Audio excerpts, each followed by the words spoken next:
Dito sa Papa Dudut Stories, ikaw ay hindi nag-iisa.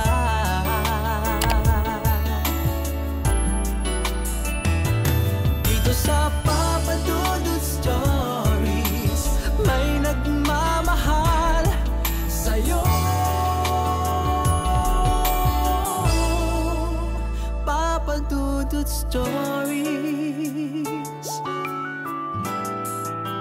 Papa Dudut Stories. Dear Papa Dudut, sa lahat po ng mga nakatutok ngayon, huwag pong kalimutan mag-like, mag-share at mag-subscribe. Maraming salamat po sa inyong lahat.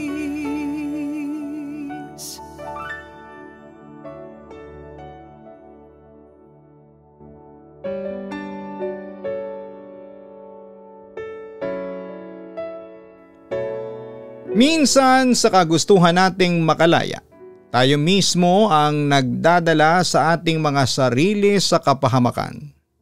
At kahit gaano man kaliit ang isang lihim ay maaaring kabaligtaran nito ang magiging kapalit. Hindi nauuna ang pagsisisi, kaya bago pa man ito mangyari, matuto tayong itama ang pagkakamali. Dear Papa Dudut, ako po si Rosalinda, Tubong Rojas City sa probinsya ng Capiz. Gusto ko lang pong ibahagi ang isang karanasang hindi ko makakalimutan. Karanasan noong dalaga pa ako kasama ang kapatid at bayaw ko. Katunayan ay laking bukid ako. Nakatira kami noon sa bulubunduking parte ng Capiz, pero nang yumawang tatay namin, napadpad ako sa syudad ng Rojas City at doon na rin nakapag-asawa. Ako ang panglima sa aming 7 magkakapatid. Masasabi kong batak na ako sa trabaho noon pa man. Dahil maliit pa lamang ako ay nakikigapas na ako sa palayan kasama ang mga kapatid ko. Sarili naming lupa ang pinagtataniman namin noon. Lupa na minana pa ng nanay namin noong ikinasal sila ni tatay bago mamatay ang magulang ni nanay. Noong araw, kahit maraming gawain sa araw-araw na buhay ay walang maririnig na reklamo mula sa aming magkakapatid.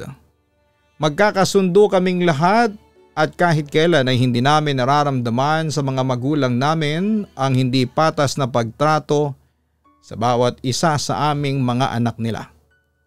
Ayaw na ayaw din kasi nila ng mga bangayan sa loob ng bahay. Lagi nilang paalala na hanggat maaari ay pairali namin ang pagkakaisa para payapa ang buhay naming lahat. Hindi gaanong istrikto ang mga magulang namin kaya magaan naming nagagawa ang kanya-kanyang trabaho kapag nasa bahay na kami. Kahit papaano ay malaya din naming nagagawa ang buhay ng isang kabataan noon. Pero kahit na ganoon ay may isang bagay pa rin silang mahigpit na pakiusap. At yun ay ang patungkol sa pag-aasawa ng maaga o ang pagpasok sa isang relasyon na walang pahintulot galing sa kanilang dalawa. At pakiusap din nila sa amin, sa aming mga natitirang nag-aaral pa, ay tapusin muna namin ang kolehiyo bago magdesisyon para sa sarili naming kapakanan. Hanggat nag-aaral pa daw kami at nasa poder pa nila, matuto daw kaming rumespeto sa kanila bilang magulang namin. Katunayan, Papa Dudut, ako na lang at ang 2 nakababatang kapatid ko ang nag-aaral noong panahong yon. Yung naunang 3 kasi ay hanggang high school ang tinapos. Si Carmen naman ay grade 6. Sa hirap ng buhay namin noon, Papa Dudut, mas pinili na lang nilang magtrabaho para makatulong sa buhay na meron kami. Si Carmen naman, kaya hindi na siya nagpatuloy sa pag-aaral dahil nabubuli sa paaralan. Kahit na anong pakiusap at pananakot ng mga magulang namin sa kanya para lang magbago ang isip ay walang uobra. Halos nagmamakaawa pa nga siya kina nanay at tatay nasa bahay na lang daw siya. Huwag na daw siyang pilitin pang mag-aral at nangakong tutulong sa gawaing bahay at sa bukid araw-araw. Habang kaming tatlong mga nakababata naman ay pumasok sa paaralan at sa hapon na lamang nakakatulong. Tuwing araw ng Sabado at Linggo, doon lang kami nagsasama-sama sa mga gawain sa bukid at sa bahay. Papadudot ang pagdayo sa mga sayawan, piyesta o baylihan kung tawagin sa amin ang isa sa mga kinakahiligan namin noong araw. Isang event sa probinsya na madalas na dinarayo. Laging excited ang lahat kapag may pasayaw sa bawat baryo noon. Kapag may baile, mararamdamang maraming bilang ng dalaga at binatang makikita doon dahil pakikipagsayaw talaga ang ipinunta ng halos dumadayo sa ganon. Kahit nga may edad na ay hindi din nagpapaawat.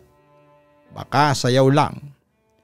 Ako nga noon ay wala akong pinapalampas na araw kahit pa maraming trabaho sa bukid o kaya ay may pasok pa kinabukasan sa paaralan. Pumupunta pa rin po ako. Kasama ko dong dumadayo sa ganon ang kababata at mga kapatid ko. Si Carmen ay kaapat kong kapatid ang madalas kong kakonsyaba sa mga ganong lakad. Katunayan ay karamihan sa lihim ko ay alam niya at ganon din siya. Lalo na patungkol sa buhay pag-ibig niya.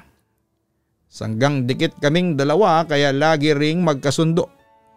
Siguro'y dahil 1 taon lang ang pagitan ng edad namin.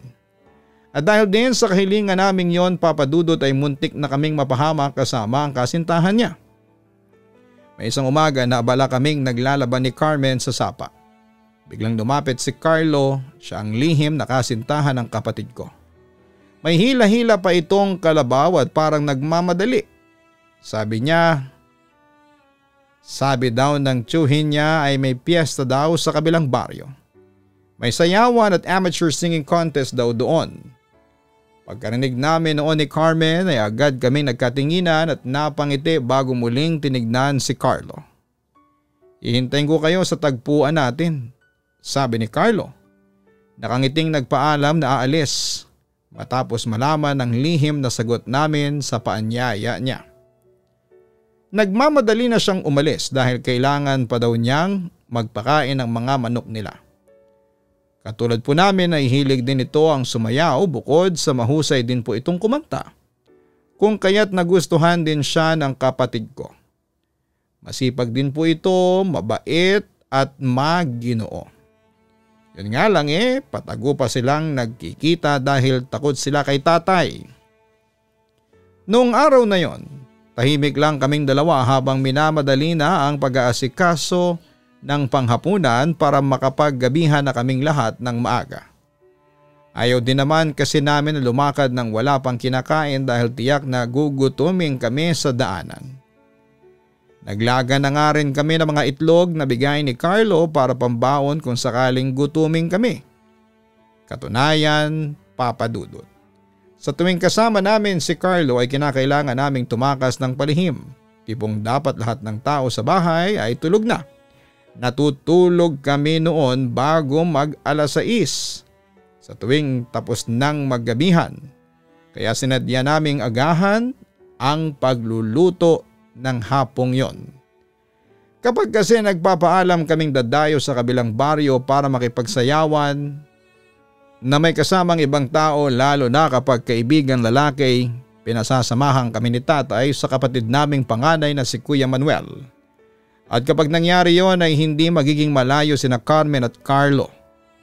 Bitbit ang isang flashlight na di baterya, dahan-dahan kaming dumadaan noon sa may bintana ng kwarto naming dalawa. Nang tuluyang kaming makalabas, maingat kaming kumaripas ng takbo habang hawak ang mga sapin sa paa. Pagdating sa tagpuan ay nandun na din si Carlo, may dalang bag. Nang tanungin namin kung ano ang laman noon ay kaswa lamang po niyang sinagot. Napatalim daw yon na proteksyon namin. Nagdala din daw siya ng panyo at pamalit niyang damit. May dinala din daw siyang tinapay na may palaman na. Matapos mag-usap-usap ay nagmamadali na kaming umalis. Sabay-sabay na kaming pumunta sa kabilang baryo. Dahil may kalayuan, ang nasabing lugar ay inabot kami ng kumulang 2 oras bago namin narating yon. Nilakad lang kasi namin at nagmamadaling pumasok muna si Carlo sa sanggingan na malapit sa bulwagan. Itatago niya raw doon ang dalang bag. Maging kami ay nagbihis na din ng dala naming pamalit matapos makapagpalit. Nang lumabas na kami sa sagingan ay nakita namin na isinisiksik ni Carlos sa tagiliran niya ang patalim.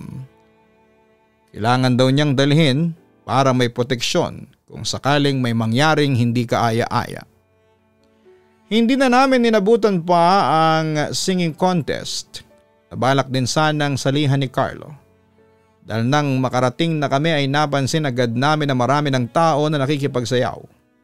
Ang ganda din ng setup ng sound system. Nakakaindak ang mga tugtugan. Nakakaaliw ang kulay na mga pailaw na lalong nakadagdag ng nararamdamang excitement ng lahat. Maya-maya ay may lumapit agad na binata sa akin, nagyaya na makipagsayaw. Hindi ko na yon tinanggihan pa kahit na pagod pa ako sa paglalakad. Maging sila Carmen at Carlos ay sinimula na din ang pakikipagsayaw. Sa sobrang saya ay halos hindi na namin namalayan na 12:00 na pala. Nang mapansin kong unti-unti na nagsiuwian ang ibang mga tao ay agad na ako nagpaalam sa bagong kasayaw ko. Nagmamadaling hinanap ko sina Carmen at Carlo dahil hindi kami pwedeng abutin ang umaga sa daanan. Marami pa kasi kaming dapat na asikasuhin kinabukasan at mayayari kami ni tatay kapag napansin niyang wala kami sa kwarto o tanghaliin ng gising mamaya. Nang makuha ni Carlo ang bag niya, magkakasama na naming nilisan yung lugar. Malayo-layo pa ang lalakarin namin kaya halos magmadali na kami sa paglalakad. Sa kalagitnaan ng paglalakad namin ay biglang umandap-andap ang dala ni Carlo na flashlight. Nang subukan niyang patayin at buksan, sobrang hina na ng liwanag noon kaya pinagpasyahan na lang niyang patayin muna. Noong oras ding yon ay kailangan ng ilaw dahil madulas ang ilang daan. Marami din kasing mga ahas ang naglalabasan sa ganong oras. Natatakot kaming may matapakan. Dagdag pa niya, ireserba na lang daw muna namin ang natitirang liwanag ng flashlight para sa madadaan ng mas masukal na bahagi ng gubat. Pinakalma kami ni Carlo nang mapansing nagsisimula ng mag-alala si Carmen at magreklamo. Sabi niya masasanay din daw ang mga mata namin sa dilim. Lalo na't may liwanag pa naman daw ng buwan. Hindi naman daw siguro kami maliligaw na 3. Naramdaman ko ang mahigpit na pagkapit ng kapatid ko sa braso ko nang magpatuloy kami sa paglalakad. Sa aming 7 magkakapatid ay si Carmen at ang bunsong kapatid namin ang matatakutin sa pamilya. Hindi ko rin siya masisisi ng sandaling yon dahil binabagtas namin ang daan na hindi kami gaanong pamilyar. Tanging si Carlo lamang ang talagang sinusundan namin. Pero papadudot. Mga nasa kalahating oras na siguro kami sa paglalakad ay napansin kong paikot-ikot lang yata kami sa lugar. Pakaramdam ko na mga sandaling yon ay nadaanan na namin ang ilang ulit, yung ibang dinadaanan namin bago ko sila sinabihang huminto muna. Suhestyon ko din na bumalik na lang kami sa sayawan para doon na lamang magpalipas ng dilim. Mas mahalagang safe kami kesa pilitin naming umuwi, lalo na at hindi kami sigurado sa dinadaanan namin. Baka paano pa kaming 3. Sabi naman ni Carmen, siya na raw ang bahalang magpaliwanag kay tatay kinabukasan ng lahat. Iba na rin daw kasi ang kutob niya, papadudot. Pakaramdam daw niya ay parang may mangyayaring hindi maganda kapag tumuloy pa kami sa pag-uwi. Binalak na naming bumalik kaagad, Papa Dudut. Pinagpasyahan naming sundan na lamang yung tunog ng sound system na naririnig pa rin namin. Pero sa kamalas-malasan, nakailang hakbang pa lamang kami ay bigla na lamang naming hindi yon narinig. Mukhang pinatay na yata dahil tapos na ang sayawan. Yon ang tumakbo sa isipan ko noon. Nabingi kami sa sobrang katahimikan ng madilim na kagubatang kinakaroonan namin ng sandaling yon, Papa Dudut. Bigla ding nagpaalala si Carlo na naman daw ang mangyari ay huwag kaming matataranta at lalayo sa kanya. Bago kami nagpatuloy, inabutan niya kaming magkapatid ng tigisang maliit na kutsilyo. Mas mabuti na may hawak din kaming ganon para maprotektahan agad namin ang sarili namin kung ano man ang pwedeng masamang mangyari habang papauwi. Napagpasyahan naming umuwi na lamang kaysa bumalik pa, kahit na pare-pareho kaming hindi na alam kung ano nga ba ang tamang daan palabas ng gubat. Sinamahan ko na nga ng pagdarasal habang nilalakad ang masukal na daanan. Hanggang sa nakarating kami sa isang ilog, Papa Dudut. Sabay-sabay kaming napahinto. Hindi ko maiwasang sabihin sa kanila na wala namang kaming ilog na nadaanan nang pumunta kami sa sayawan. Natahimik na lamang din si Carlo at sumang-ayon sa sinabi ko kaya mas nag-alala ang kapatid ko. Nagsimula namang magsalita ng magsalita na parang nagsisisi na sana'y hindi na lang daw kami tumuloy. Agad naman siyang pinakalma ni Carlo. Iniintindi na lang namin lalo na at alam naming matatakutin talaga ito. Umupo kami sa malaking bato na nasa gilid ng ilog. Nagpasya kaming doon na lamang munang magpahinga. Saka na kami magpapatuloy sa paglalakad kapag bumukang liwayway na. Baka lalo lamang kaming mapalayo at tuluyang maligaw kung magpupumilit pa kami. Nilabas ko yung natitirang nilagang itlog sa bag at nagsimula kaming kumain. Dahil sa pagod kakalakad ay pare-pareho kaming nagutom. Naubos na rin kasi namin sa sayawan ang dalang tinapay ni Carlo. Papa Dudut.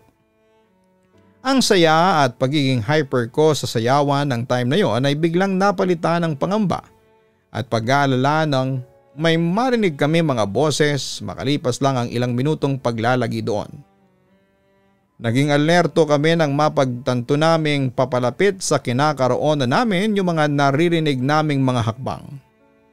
Maya-maya pa sa may masukal na bahagi ay may nakita kaming apoy na parang nanggagaling sa isang sulo.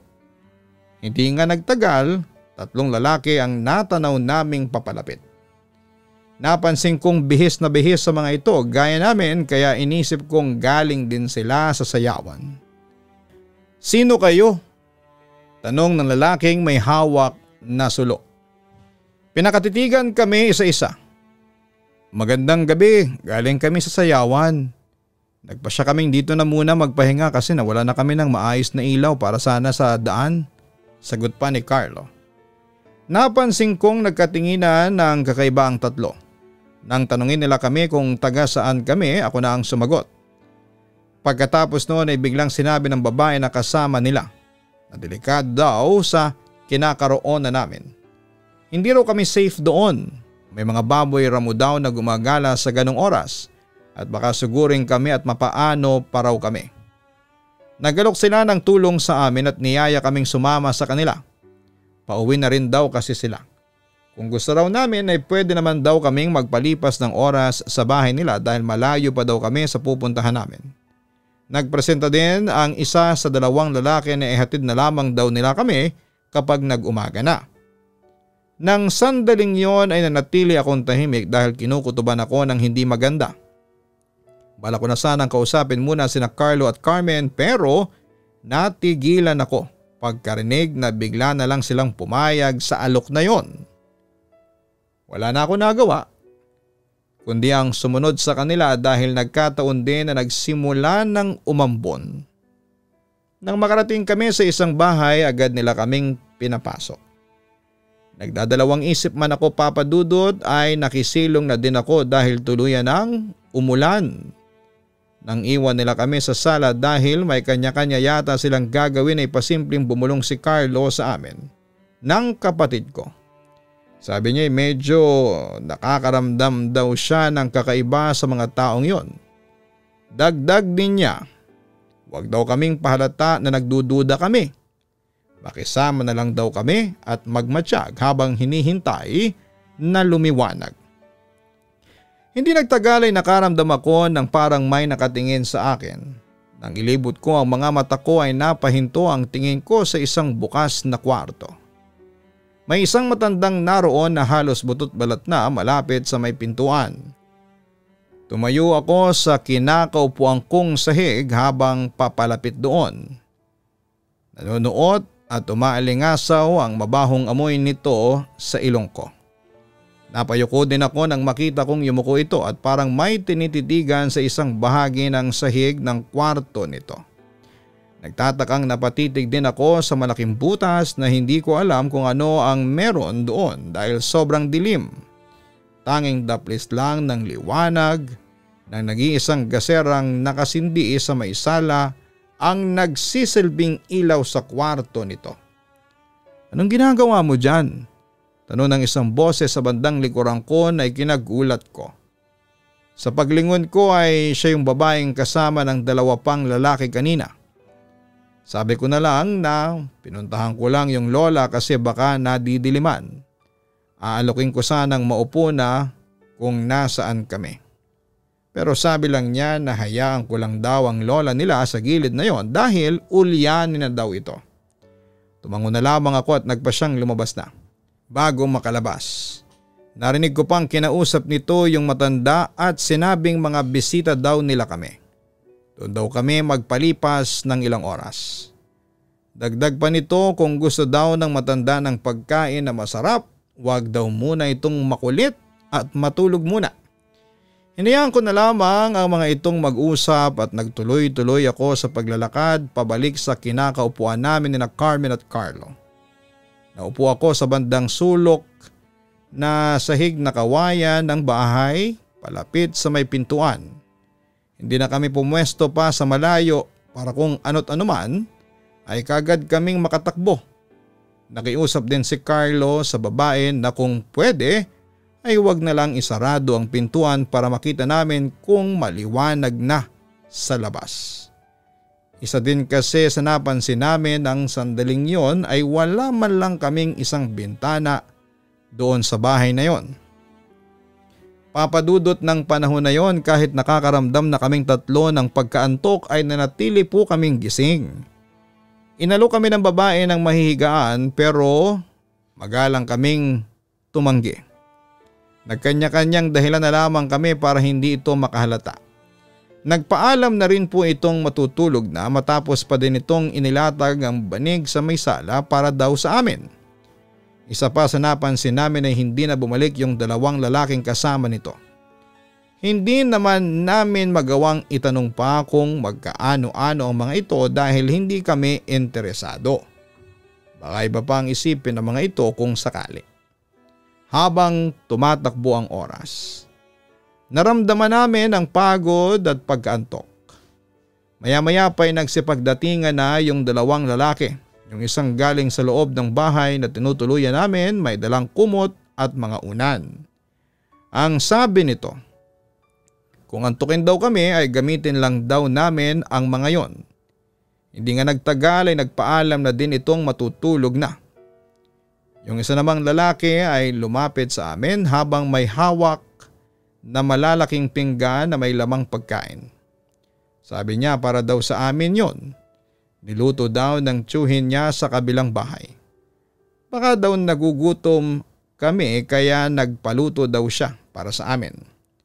Nakipagkwentuhan pa nga ito bago kami iwanan dahil matutulog na daw.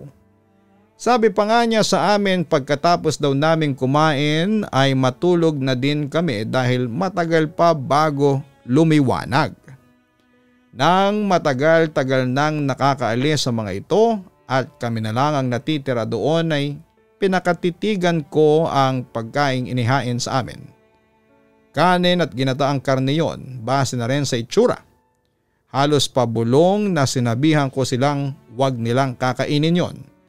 Sabi naman ni Carlo ay kailangan daw naming lamasin muna yung pagkain para magmukhang kinamay at makita yung bahid noon sa may pinggan. Para hindi sila maghinalang, hindi namin yun kinain. Sabi din niya, siya na daw ang bahalang magtapo ng mga yon para hindi sila maghinalang hindi namin yon kinain. Agad namang kaming nagmatsyag ng kapatid ko bago yun ginawa ni Carlo. Nang maayos na siyang nakabalik sa amin, nilapag namin sa tabi ang pinggan na wala ng mga laman. Ipinanghugas namin ang kapatid ko yung ulan na tumutulo sa bubong ng bahay. May ilang oras din ang lumipas nang sabihin ni Carmen na inaantok na siya. Kaya ang ginawa ni Carlo ay inilapit niya yung banig sa kinakaupuan namin. Nahiga doon ang kapatid ko para umidlip. Nanatili naman kaming gising ni Carlo para magbantay. Sobrang tahimik noon ng paligid dahil katitila lang din ang ulan. Napapaisip pa nga kaming dalawa ni Carlo na paano kung hindi naman sila masamang tao. Na tamang hinala lang pala kami. Na baka sadyang tinutulungan lang nila kami papadudot. Hindi nga po nagtagal ay naramdaman kong kailangan kong umihi papadudot. Medyo papaliwanag na rin kaya nagpaalam ako kay Carlo na maghahanap ako ng mapupwestuhan sa labas. Tumango lamang siya at sinabi niyang siya na raw muna ang bahala sa kapatid ko at mag-ingat lamang ako. Binitbit ko noon ang mahinang flashlight para ipangilaw sa mga dinadaanan kong madadamo. Habang naglalakad ako sa gilid ng bakuran ay ramdam ko ang lamig ng hangin at lambot ng lupa sa bawat iyap ako. Dahil sa kakatapos lang na ulan. Nang makakita ko ng medyo masukal na bahagi, doon ako umupo. Pinatay ko pansamantala ang ilaw ng flashlight. Wala akong ibang narinig ng sandaling yon kundi huni ng kuliglig at mahihinang kaluskos ng mga dahon dahil sa bahagyang umiihip na hangin. Habang abala ako sa ginagawa ko ay napansin kong may ilaw mula sa kabilang bahay. Sa tingin ko ay hindi sa isang lampara o gasera yon nagmumula. Parang galing yung liwanag sa malaking siga ng apoy. Doon ko rin natanaw ang isang lalaking pumasok sa loob. May buhat na tila malaking timba, hindi ko tuloy maiwasang magtaka na may mga gising na pala sa kanilang ng mga oras na yon. Sa kuryosidad ay dahan-dahan akong nag-ayos. Hindi ko na binuksan pa yung flashlight at maingat akong lumapit sa bahay. Ayokong lumika ng kahit na anong ingay kaya bawat hakbang ko ay mabagal. Halos gumapang na nga ako noon sa damuhan. Nang makalapit ako ay nakita ko ang isang may edad na lalaki at nakatayo sa harapan ng dalawang naglalakihang kawa na nakasalang sa apoy. Kumukulo ang isa base na rin sa usok na nagmumula doon habang abala ito sa isa pang kawa. Bawat halong ginagawa niya ay may kasabay na pagsirit ng mantika. Nakita ko rin ang isa pang lalaki, kung hindi ako nagkakamali ay siya yung nakasama namin kanina sa bahay na nagbigay ng pagkain. Kasalukuyan pa ding nag-uusap ang mga ito. Sa boses nila, narinig ko ang salitang mga bisita at para bang pinag-uusapan nila kami.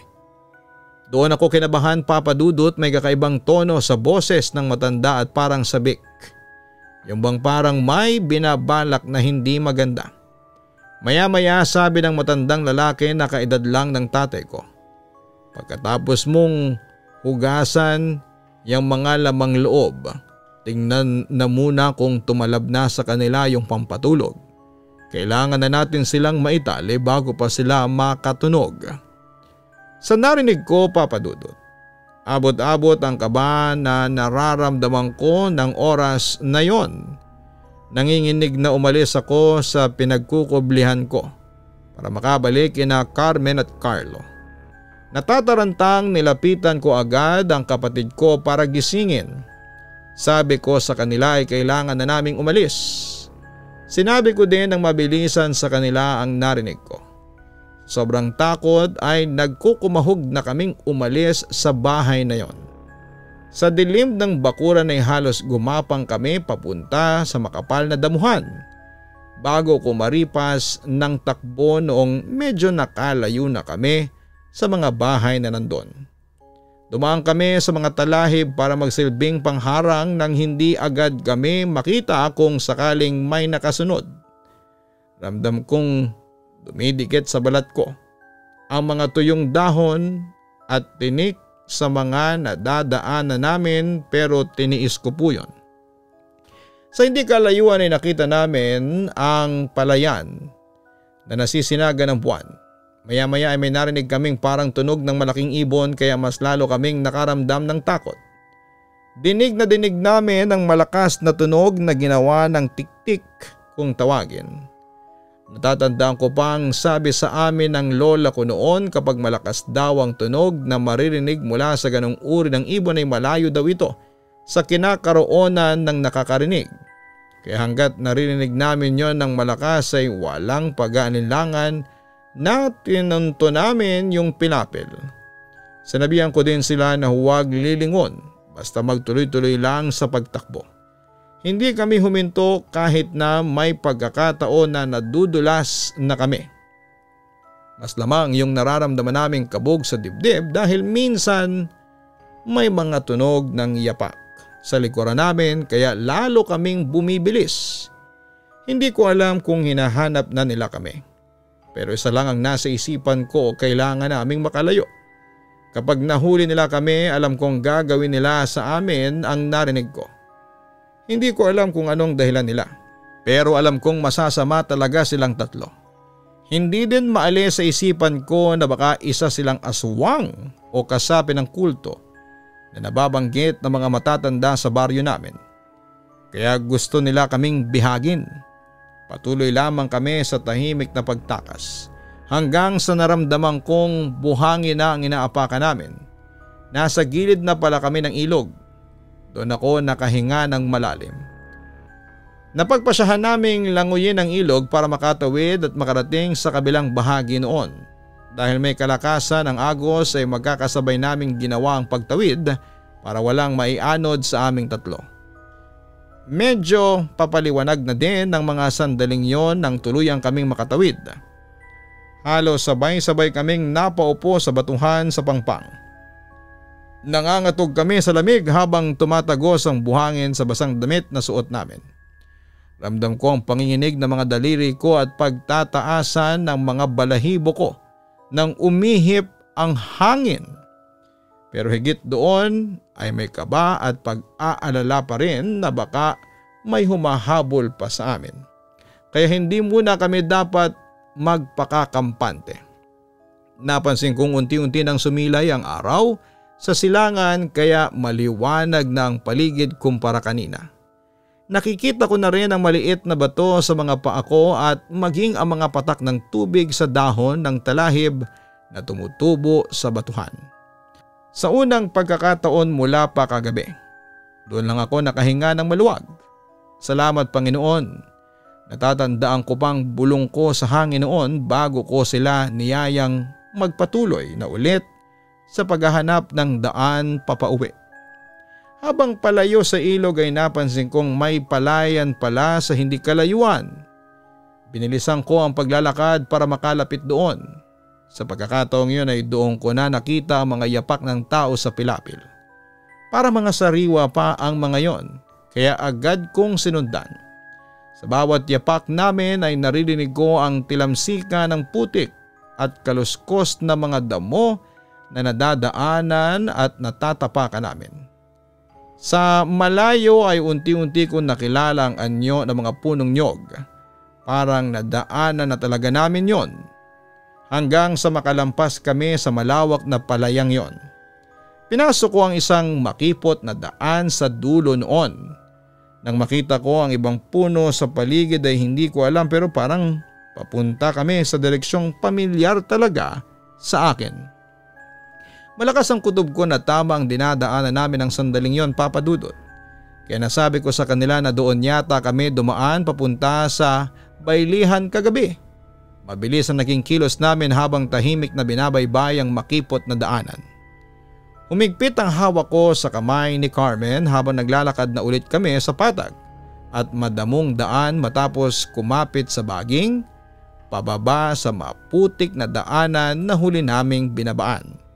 Alam kong malapit na kami at hindi nga ako nagkamali patungkol doon dahil paglingon ko, nakita ko ang bubong ng bahay ng tiyuhi namin na bahagyang natabingan ng mga sagingan. Halos mapaiyak ako sa ginhawang naramdaman ko. Pare-pareho kaming napatakbo ng walang pakialam sa putik at sa tinik na tumatama sa mga paa namin. Nagkanya-kanya kaming padaus-us na bumabana sa magkaibang direksyon. Humiwalay agad sa amin si Carlo para umuwi na rin sa kanila. Kami naman ni Carmen pagdating sa harapan ng bahay ay sanalubong agad kami ng bunso naming kapatid. Nag-aalalang pinakatitigan pa kami bago tinanong kung bakit ganon ang itsura namin. Saan daw kami nanggaling? Eksaktong palabas noon si tatay ng bahay na mukhang hindi na maipinta ang kanyang mukha. Katunayan ang araw na yon, Papa Dudut, ay hindi lang sermon ang inabot namin ng kapatid ko. Sa kauna-unahang pagkakataon ay nasaktan kami ni tatay. Halos matanggal ang ngipin ko nang sampalin niya ako. Tanging nagawa ko na lang noon ay napahawak sa pisngi at umiyak. Habang nasa tabi ko naman si Carmen na humahagulhol matapos ding sampalin. Nakayuko lang kaming dalawa habang patuloy kaming pinagagalitan ni tatay at nanay. Naunawaan naman namin kung bakit nagawa yon sa amin ni tatay. Alam naming dala lamang yon ang pag-aalala ng isang magulang. Alam din namin na malaki talaga ang kasalanang nagawa naming dalawa kaya namin nasapit yon. Bago kami paalisin sa harapan ay nakita namin kung paano namin siya pinag-alala ng husto. Maging si nanay at mga kapatid namin. Agad kaming naligo sa banyo para alisin ang mga putik sa katawan at pagkatapos ay nilinisan din ang ilang mga galos sa balat namin at sugat sa mga paa. Nang hapon ng araw ding yon ay nabalitaan ni tatay ang tungkol kay Carlo. Na tulad namin inanggaling din pala sa bailehan ng walang paalam. Hindi ko na alam pa kung paano nangyari na nalaman nilang magkakasama kaming tatlo. Basta ang nangyari, maging ang relasyon nilang dalawa ni Carmen ay nabuko ni tatay ng araw na yon. Higit isang buwan din na naggalit si tatay kay Carmen sa ginawa niyang paglilihim. Hindi niya ito kinausap matapos sabihing wag na wag itong lalabas sa bahay at makipagkita kay Carlo hanggat walang pahintulot niya. Nagpaliwanag naman si Carmen ng maayos pero wala yung naging silbi sa galit ni tatay. Ang tanging nagawa na lang ni Carmen noon ay ang sumunod sa kagustuhan ni tatay. Habang ako ay naging palihim na tagahatid ng liham nilang dalawa ni Carlo. Nagtiis silang hindi nagkita noon habang pinapahupa ang galit ng tatay. At pagkalipas nga ng 2 buwan ay nagpakalalaki itong si Carlo. Kinausap niya si tatay sa bahay ng masinsinan. Ewan ko kung ano mga sinabi nito noon pero naging maayos naman kalauna na mga ito. Naging open na rin ang relasyon ng dalawa sa bahay at sa buong baryo namin. 6 na buwan bago tuluyang namanhikan sa bahay si Carlo. Kasama ang pamilya niya dahil nasa tamang edad naman sila ng kapatid ko at may trabaho na ring maayos si Carlo ng panahon na yon. Ibinigay na ng mga magulang namin ang basbas sa kanila. Ikinasal sila noon makalipas ang 3 buwan at 5 taon din simula noon ay nagkasakit ang tatay namin. Wala pang 1 buwan si tatay sa ospital noong bawian siya ng buhay. Simula noon ay napilitan na kaming magtrabaho sa syudad na magkakapatid para kahit papaano ay mabigyan namin si nanay ng maayos na buhay. Sina Carmen at Carlo ang natirang kasama ni nanay sa bahay simula nang may mga trabaho na din ang 2 nakababata naming kapatid. Ipinaayos namin yung bahay para kahit papaano may tahanan kaming matutuluyan kapag gusto naming mabisita si nanay kasama ang kanya-kanya naming mga anak. Yun lamang po ang maibabahagi kong kwento ng buhay ko. Hanggang dito na lamang po at maraming salamat and more power sa programa ninyo. Lubos na gumagalang, Rosalinda. Maraming salamat, Rosalinda, sa pagbabahagi mo ng iyong kwento, kung saan ay maraming kapupulutang aral ang lahat ng nakikinig ngayon sa inyong kwento na sa kabila ng mga pagkakamali, kahanga-hanga pa rin ang inyong ipinakikitang tapang. Sa oras ng panganib ay pinairal ninyo ang lakas ng loob, diskarte at pananampalataya para makaligtas. Sa karanasang iyon ay nakita namin kung paano nag-ugat sa simpleng pagsisinungaling at paglilihim ang halos ikapahamak nyo noon. Madalas ay iniisip nating maliit lang ang mga bagay na tinatago natin sa ating mga magulang, pero minsan doon po nagsisimula ang mga panganib na hindi natin inaasahan. Minsan sa kagustuhan po nating maranasan ang kalayaan ay nakakalimutan na natin na ang payo at ginagawa ng mga magulang ay proteksyon at hindi isang hadlang. Pakatandaan na ang mga magulang, kahit gaano tayong mga anak katigas minsan, sila pa rin ang una't huling handang magpatawad at umunawa sa atin. Ang kanilang kwento ay isang paalala sa mga kabataan na hindi basta-bastang ibinibigay ang tiwala. Mahalaga pa ring maging mapanuri muna, dahil hindi lahat ng nagpapakita ng kabutihan ay karapat-dapat na pagkatiwalaan. Hanapin ang Kaistorya YouTube channel para sa ibang horror stories na amin pong ina-upload. Hanapin ang Papa Dudut Family YouTube channel for more videos na amin pong ginawa para sa inyo. Maraming salamat po.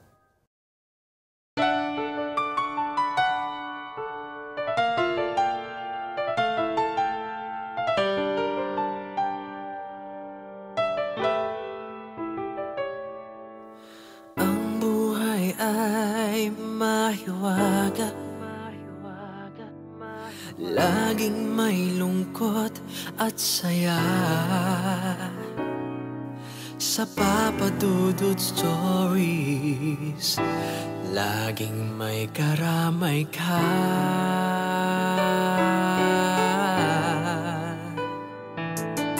Mga problemang kay bigat, dito ay pakikinggan ka. Sa Papa Dudut Stories, kami ay iyong kasama. Dito sa Papa Dudut Stories, ikaw ay hindi nag-iisa.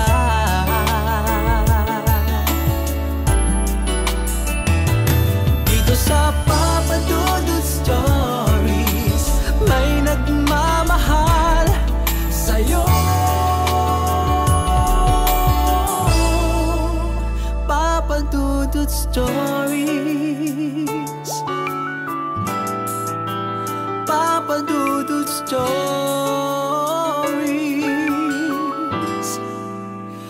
Papa Dudut Stories.